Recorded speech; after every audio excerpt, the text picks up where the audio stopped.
Olá, esse é o Conexão. Quando a gente fala de câncer, mais do que despejar números e estatísticas, muitas delas cruéis, a gente sabe, é preciso mostrar caminhos e manter a esperança dos pacientes que enfrentam a doença.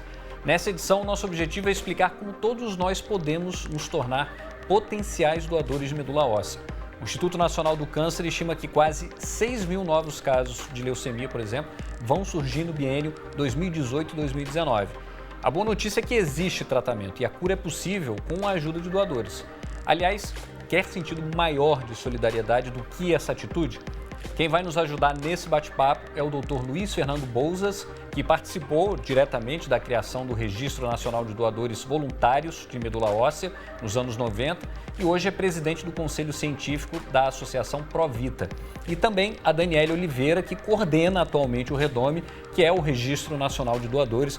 Muito obrigado pela participação de vocês aqui no Conexão. A gente estava conversando aqui antes do início da gravação e tem vários aspectos relacionados aí ao transplante de medula óssea que a gente precisa esclarecer. A gente citou aqui o caso da leucemia, que é o principal, a doença mais comum, né, e que acaba fazendo com que as pessoas recorram a um transplante, né?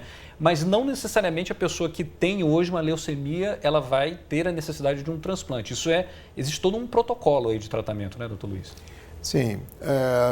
A medula óssea é a fábrica dos componentes do sangue. E é dessa medula óssea que se originam também as células que vão constituir o sistema imunológico.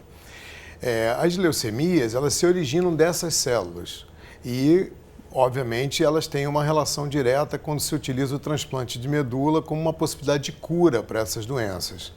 Porém, dependendo do tipo de leucemia ou dependendo da faixa etária em que elas se apresentam, o transplante não é a primeira escolha nesse tratamento. Existe o protocolo que deve ser seguido, o protocolo com quimioterapia, com drogas, em alguns casos com radioterapia, mas esse protocolo em algum momento pode demonstrar, por exemplo, uma baixa resposta ao tratamento ou uma dificuldade em controlar a doença e aí sim há a indicação de evoluir para o transplante. Mas aquela ideia de que o transplante ele é aplicado imediatamente para todas as leucemias, isso não é a verdade absoluta, porque existem tratamentos anteriores para preparar o paciente e para identificar se ele tem ou não resposta para chegar depois ao transplante. Agora, doutora Daniele, chegando a esse momento, constatou-se que não tem jeito. O paciente precisa de um transplante de medula óssea. É um outro processo bem complexo, né? Porque para você encontrar um doador compatível, é muito mais complexo, por exemplo, do que você encontrar uma pessoa com sangue compatível com o seu, né, por exemplo. Ah, sim, com certeza, né? Quando a gente fala de compatibilidade para transplante, e no caso das leucemias, dos linfomas de aplasia, a gente está falando da compatibilidade de um sistema genético que é muito mais complexo, diversificado que o sistema de grupos sanguíneos. A gente está falando de HLA, né? Não vou entrar em detalhes aqui, mas só para entender, são milhares de possibilidades de genes e, por conta disso, a possibilidade de dois irmãos do mesmo pai e da mesma mãe serem HLA compatíveis é de 25% a 30%. Ou seja, isso já torna a coisa extremamente complicada, né? Porque você imagina, dentro da mesma família, você tem uma chance muito pequena, reduzida, né? Isso, né, 25% a 30%. A maioria dos pacientes que tem indicação de transplante, num primeiro momento, não vai ter um doador, mesmo que tenha um irmão. E aí a importância de se ter um cadastro nacional amplo, né, com as mais variadas ali combinações genéticas, né? Isso a gente começou a construir no Brasil a partir da década de 90, né, doutor Luiz? Sim. Os primeiros registros eles foram constituídos fora do Brasil, né? Os internacionais, Estados Unidos, na Europa, tem os pioneiros nesse tema. E nós tivemos a oportunidade aqui no Brasil, em 1993, pesquisadores aqui do Rio mesmo, muito interessados em prover o Brasil desse tipo de serviço, começaram um registro. Esse registro, ele engatinhou, digamos assim, durante 10 anos, ele teve como toda a dificuldade de investimento numa área nova e tal, mas assim, a partir dessa ideia, foi que na década, agora em 2003, nós, o Instituto Nacional do Câncer e o Ministério da Saúde, aplicaram várias ações no sentido de aumentar o número de doadores disponíveis no Brasil. O que a Daniele falou é muito importante porque, na verdade, esses 25% de possibilidade de encontrar um doador na família acaba jogando um grande número de pacientes que precisam do transplante para essa necessidade de doadores disponíveis na população, né? Então, quando nós não tínhamos essa disponibilidade no Brasil, nós tínhamos que buscar esses doadores em registros no exterior. E isso aumenta a dificuldade, isso aumenta o custo, né, desse procedimento. Daí a necessidade que foi identificada para que o Brasil tivesse esse tipo de participação. E um país com mais de 200 milhões de habitantes e com toda essa miscigenação, essa diversidade que nós temos, acaba tendo essa responsabilidade, porque os nossos doadores eles são úteis para os brasileiros, né, e são úteis também para fazer parte desse pool de solidariedade internacional. Com certeza. Eu queria até mostrar o site do Redome, tem alguns dados ali importantes para a gente começar a entender esse registro. Doutora Daniele, tem hoje, ali agora a gente tem mais de 4 milhões e 800 mil doadores potenciais ali. Isso. São 4 milhões e 800 brasileiros que se apresentaram, né, e se cadastraram como potenciais doadores. O que acontece é que esses doadores estão ali com seus dados disponíveis. Que tipo de dados? Dados pessoais e dados de HLA. Eu queria chamar a atenção para um detalhe, subir novamente só um pouquinho ali, Karen, para a gente ver. Ao lado desse número de registro aí, mais de 4 milhões e 800 mil pessoas se apresentando, né, como voluntários aí, como doadores. E ali tem um outro dado que é uma 850. Média, o número de pacientes em busca de doadores. Essa média é o que? Anual? Na verdade, o que acontece é que até hoje, cerca de 19 mil pacientes já se cadastraram para buscar um doador. Infelizmente, muitos desses pacientes tinham doenças graves ou não encontraram doador, não tiveram tempo para fazer o transplante. Então, esse número de pacientes em busca é um número que flutua, porque o paciente ele se cadastra com uma indicação e, de repente, ele tem uma melhora boa e não precisa mais do transplante, ou ele tem uma pior e não consegue fazer. Então, a gente considera que tem a média de pacientes ativos em busca de 850, mas entre 1.500 e 2.000 pacientes novos se cadastram todo ano no Redome para buscar um doador. E acho que é importante a gente destacar também, então, que existe um cadastro que é propriamente dos doadores e um cadastro também daqueles que estão em busca dos receptores. Isso. Né? Essa foi uma das ações que nós desenvolvemos na época, pelo Ministério da Saúde, criar um registro dos pacientes, que são os receptores, que chama-se REREME. Então, os médicos e quem está dando assistência aos pacientes, ele cadastra o dado do paciente nesse registro, que é o REREME. E o Redome, que é o cadastro dos doadores. Então, o cruzamento entre os dados dos pacientes e os dados dos doadores é que vai identificar uma probabilidade, uma possibilidade de compatibilidade entre eles. A gente tem alguns recortes ali que dizem respeito aos segmentos, ao perfil dos doadores, né? A região, idade. A gente está falando de um cadastro que se baseia numa configuração genética, né? Então, você precisa ter uma diversidade muito grande ali, justamente para atender essa especificidade do transplante de medula óssea, que é difícil, né, essa compatibilidade. O que vocês observam em relação ao perfil? Hoje a gente tem doadores com quais características? Hoje, na maioria dos nossos doadores, né, a gente for ver ali pelos dados do Redome, são doadores da região sudeste. Né? A gente explica isso, primeiro, porque é onde tem a maior densidade, né, populacional do nosso país. Em termos de infraestrutura de serviços, a gente tem uma infraestrutura também melhor estabelecida, né, em algumas regiões do Sudeste. Depois vem o Sul. Quando a gente vai ver, por exemplo, em relação... A gente falou da característica genética, né, então a gente pergunta para os nossos doadores, de acordo com a classificação do IBGE, como que aquele indivíduo se autoclassifica.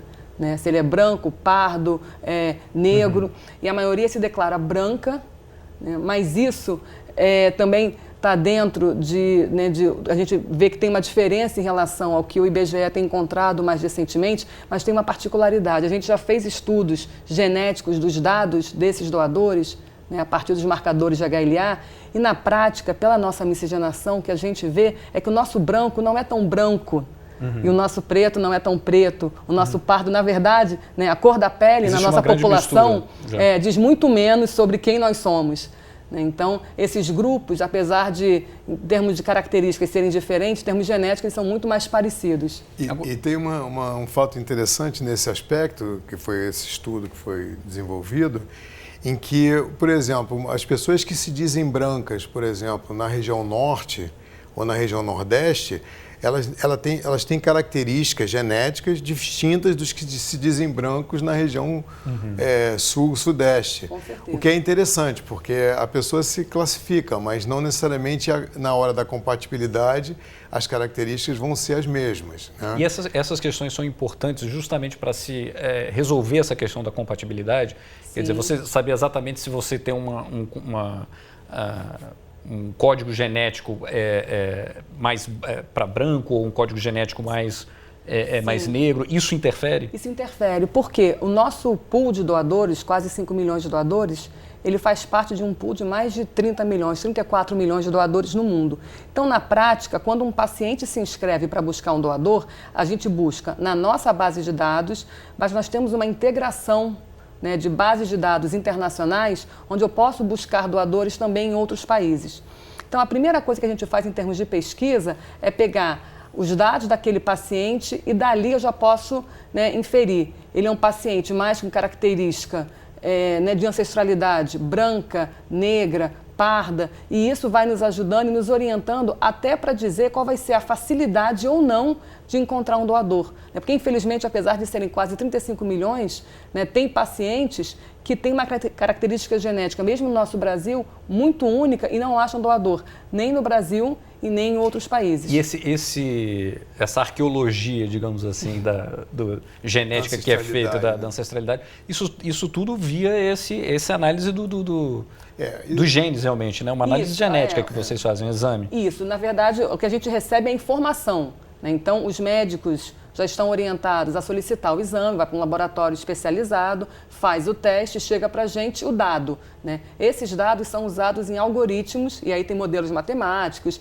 né? Muita ferramenta de tecnologia de informação que nos ajudam a trabalhar com as probabilidades. Então, a gente começa com sangue, passa pelo dado genético e chega, né, no algoritmo, já que tudo hoje, né, algoritmo, inteligência artificial, a gente também usa muito desses recursos para nos ajudar. Agora, assim, não é muito comum as pessoas, eu imagino assim que se as pessoas já soubessem, geneticamente falando, qual é de fato a ancestralidade delas, isso talvez ajudasse... Essa informação, os registros solicitam. Por exemplo, que você informe se você tem uma origem europeia, pai, mãe, isso, mas em geral as pessoas não têm muita certeza dessa informação. Então, e aí é preciso fazer uma avaliação. Ela é usada, mas não é 100%. Fazer um teste genético, né? realmente. Sim, nada substitui, né, o teste e a tipagem genética. O que essas informações fazem é ajudar os modelos matemáticos a predizer. O que a gente vê é que em alguns países, nos países europeus, por exemplo, nos Estados Unidos, é muito mais claro, às vezes, para o indivíduo a sua ancestralidade. No nosso país, é tudo muito misturado. Então, às vezes você pergunta, você o que é? Eu sou brasileiro. Eu tenho um avô, um bisavô, mas ficou muito lá atrás. Né? E quando você vai ver, tem um pouco também, né, de negro e de índio. Então, a gente vê essa nossa história está muito bem representada no nosso registro do ponto de vista genético. Mas, por exemplo, tem uns estudos clássicos que mostram, por exemplo, que o registro alemão, se um alemão, pelo menos antes dessa migração toda que está acontecendo mais recentemente, se ele buscasse um doador no registro alemão, mais de 90% de chance de ele encontrar um doador. Enquanto que se eu pegar um mexicano e buscar no registro alemão, ele teria mais dificuldade de encontrar um doador no registro alemão. Mas o registro mexicano, às vezes com muito menos doadores, ele consegue encontrar um percentual bastante significativo dentro do próprio registro. Porque ele está procurando dentro da própria miscigenação, dentro da própria característica da população. Essa é a ideia, é a base da criação de um registro comum no Brasil. Porque já que a gente tem dificuldade de encontrar para os brasileiros lá fora, a gente acaba encontrando, porque aqui dentro a miscigenação permite essa... Encontrando e ajudando muita gente, né? A gente vai ouvir agora o relato de uma paciente aqui do Rio de Janeiro que foi usado aí na campanha da Associação Provita para falar justamente sobre a importância da doação da medula óssea, né? Esse relato foi feito alguns anos atrás e o depoimento dela é o de muitas pessoas que aguardam um doador. A Karina conta com a vida dela, como a vida dela mudou depois do diagnóstico. Vamos ver. Da biópsia, já estava com quadro de leucemia linfóide, do qual eu tive que ficar internada com todos os procedimentos, já comecei um tratamento também no hospital, e do qual já termina a sexta ciclo de quimioterapia agora. Teve um probleminha ali no áudio, ela estava contando como foi o processo dela de diagnóstico, depois como foi que ela chegou ali ao transplante. E eu até queria aproveitar para chamá-la, porque a gente convidou a Karina para participar. Ela já enfrentou esse tratamento e vai conversar com a gente agora. Karina, você consegue me ouvir bem? Sim, tudo bem. Bem-vinda aqui ao Conexão. A gente não conseguiu ouvir muito bem o seu relato ali, quando você estava com a cabeça raspada e a gente estava ali começando, tentando entender a sua história. Como é que foi o seu tratamento? Então, gente, eu vou contar um pouquinho para vocês. Há 3 anos atrás, eu fui diagnosticada com uma leucemia, né, que é bem rara. E, enfim, aí entrei todo nesse processo, né, de busca de um doador, e enfrentei todo esse processo, essa batalha que é a leucemia, né. Então, assim, foi um baque no começo, que eu também pouco entendia, todos pouco entendiam. E, enfim, aí nessa busca toda, eu fiz as quimioterapias, eu fiquei internada, enfim, eu fiz meu tratamento no INCA e até hoje eu estou acompanhada por lá. E como vocês estavam dizendo aí, essa importância do doador, que é uma coisa assim, que, enfim, a gente também pouco sabia, né, pouco se falava. Então, quando aconteceu comigo, eu acho que teve uma mobilização muito bacana, muito legal com tudo. A gente fez até uma campanha, fomos nas ruas, fizemos passeatas, tudo para, assim, mostrar essa importância, mostrar o quanto, né, que, assim, uma pessoa próxima, às vezes, né, que passa por isso, a gente às vezes não sabe, e precisava muito, né, para, assim, nesse caso, salvar a minha vida, porque no título da minha leucemia eu teria 3 meses, hoje eu estou com 3 anos, graças a Deus, graças ao meu doador, graças às pessoas que se cadastraram, graças a ter conseguido esse doador no banco, né, nacional. E assim, minha história foi muito abençoada, porque o doador é 100% compatível, não aparentado. E, Karina, me diz uma coisa, levou quanto tempo, a partir do momento que você recebeu a notícia de que precisaria passar pelo transplante, quanto tempo levou para você encontrar um doador compatível?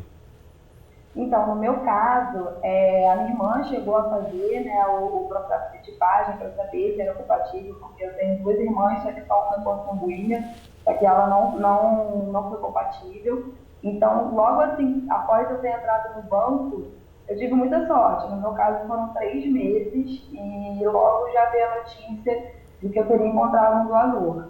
Mas para isso, né, eu, enfim, ainda tive que passar por todo o processo, das químios, entrei em remissão. Então, assim, graças a Deus, assim, todo o processo do meu caso tudo fluiu muito bem para que eu conseguisse também fazer o transplante, né? E, enfim, conseguisse esse doador aí, muito abençoado também, que é meu irmão.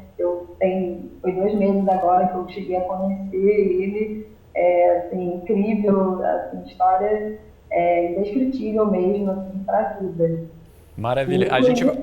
Karina, eu até convido você a ouvir, a gente recebeu um vídeo dele relatando também, um vídeo do Rafael Pontes, que foi quem doou a medula óssea para você, e ele mandou justamente um videozinho contando um pouco da experiência e o que isso representa na vida dele. Vamos ouvir. Legal. Na época que me ligaram, que eu fui compatível com alguém, não pensei 2 vezes, já fui logo fazendo o que tinha que fazer. Para aqueles assim que têm dúvida, eu deixo assim a mensagem que não tem nada, é muito simples, é tudo muito tranquilo. Eu fiz os exames, fiz a bateria de exames e logo depois peguei ela naquela parte final. Foi um dia muito tranquilo, o pós foi muito tranquilo. Então, digo assim, gostaria de deixar a mensagem para todos que façam a sua parte, que todas tenham um momento assim, aliás, o resto da vida feliz, que nem eu estou tendo agora. Para o pessoal da Provita, deixo também aqui a minha mensagem, que é muito bacana a campanha deles, em nome de todos lá, de todos que eu fui lá conhecer, vi realmente o trabalho, que é um trabalho muito bacana. E para a Karina, né, que é a minha irmã do Rio agora, eu fico assim, aquele abraço gigante, tamanho do planeta. E para vocês aí do canal, da Emissora Futura, que está fazendo a campanha, estão também de parabéns. Um abraço a todos, a gente conta assim com todos, que todas envolvam mesmo nessa campanha, porque é muito bacana, é muito gratificante. Um beijo a todos, fica com Deus. Karina, você ganhou um irmão aí, hein? Legal, Emocionou a gente aqui. Muita emoção. Sempre que a gente pode, a gente se comunica, a gente se fala. E eu tive a oportunidade da vida de poder agradecer a ele pessoalmente, né? Que foi inclusive também a Provita, enfim.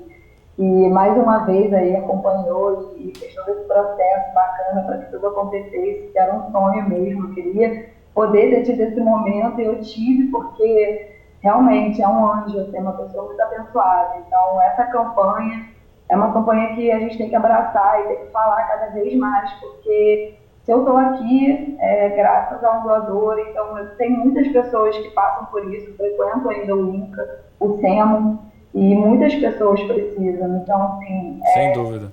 É um gesto tão assim pequeno, mas que pode salvar uma vida, como foi o meu caso, e como pode ser de várias pessoas. E mais bacana ainda é eu poder ter esse contato, né, com esse meu irmão. Eu ganhei mais um irmão, ganhei mais uma família e uma pessoa abençoada. E muito legal vocês estarem aí abordando esse assunto. Eu também agradeço muito por poderem ter me chamado e participar. Obrigada. A gente que agradece aí, Karina. A gente que agradece a sua participação, saúde para você. Obrigado aqui por compartilhar com a gente a sua história, viu? Obrigada a vocês, fico muito feliz. E deu tudo certo aí, que a gente consiga abraçar cada vez mais e cada vez mais doadores nos bancos e cada vez mais pessoas salvas. Com certeza. Até mais. Até mais. A gente está chegando no final do programa. Eu queria que a gente falasse rapidinho e até mostrar no site do Redome. Existe toda uma rede onde as pessoas podem procurar mais orientação e até mesmo o local para fazer os primeiros exames, né?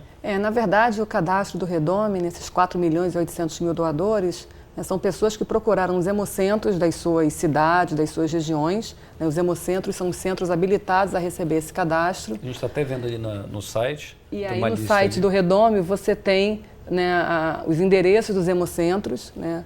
O critério geral é ter entre 18 e 55 anos de idade, está em bom estado de saúde. E lá no hemocentro, essa pessoa vai passar por uma entrevista, uma conversa, vai ter um profissional que vai poder esclarecer dúvidas e aí ele vai fazer o cadastro inicial, que é coletar, né, uma amostra de sangue e dar os seus dados pessoais. Mas aí eu queria chamar a atenção para o dado muito importante, né? O doador falou que ligaram para ele e ele ficou muito feliz. Ou seja, a gente conseguiu achar esse doador. E se você imaginar que se você se cadastra com 18 anos e vai ficar até os 60 anos para doar, é muito importante que os doadores já cadastrados também atualizem os seus dados. E no site do Redome, a gente também tem uma área que é assim, doador, atualize seu cadastro. Porque uma coisa que acontece e a gente lamenta muito é quando a gente vê um doador potencialmente compatível, 100%, e quando a gente tenta achar esse doador, o telefone não é aquele, o endereço não é o mesmo.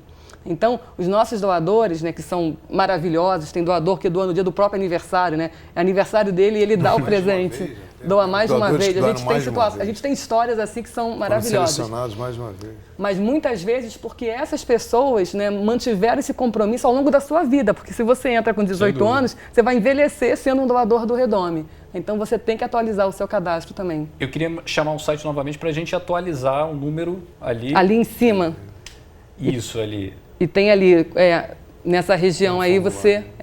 Você consegue acompanhar. Você clica ali, preenche um formulário e atualiza o seu cadastro. No passado foram quase 150 mil doadores que fizeram Maravilha. isso espontaneamente. Vamos aumentar esse cadastro aí. Olha, queria agradecer muito a participação de vocês aqui no Conexão. É importante a gente tratar desses assuntos, fazer esse serviço para a população. A gente viu que vidas ali foram... Sem dúvida. Foram... Não sei se você ainda tem um tempinho, mas me permite só uma coisa. Às vezes surge a dúvida por que precisa de tantos doadores. Porque o HLA é uma das formas de você selecionar o doador. Mas depois que se seleciona o HLA, ainda tem outros fatores que são necessários na seleção. Se o doente se tem alguma infecção, se ele tem algum problema clínico. Ou seja, isso muitas vezes você tem 2, 3 doadores selecionados pelo HLA, mas só um vai ser efetivamente o doador. Resumindo, quanto mais gente, melhor. É muito melhor. Com certeza. Olha, obrigado mais uma vez. E voltem sempre aqui ao Conexão. A você de casa, obrigado pela companhia. Se quiser rever essa e outras entrevistas, só acessar o futuraplay.org. Até mais.